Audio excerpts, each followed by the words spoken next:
കൊലപാതകം സംഭവിച്ചു. അങ്ങനെ യഹോവ കയീനെ ശപിച്ചു പുറത്താക്കി.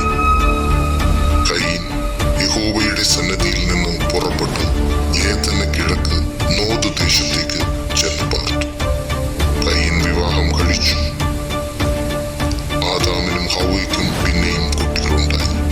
അതിലൂടെ ഭൂമിയിലെ തലമുറ ആരംഭിച്ചു. ആ തലമുറയിലാണ് ഹാനോക്ക് ജനിച്ചത്.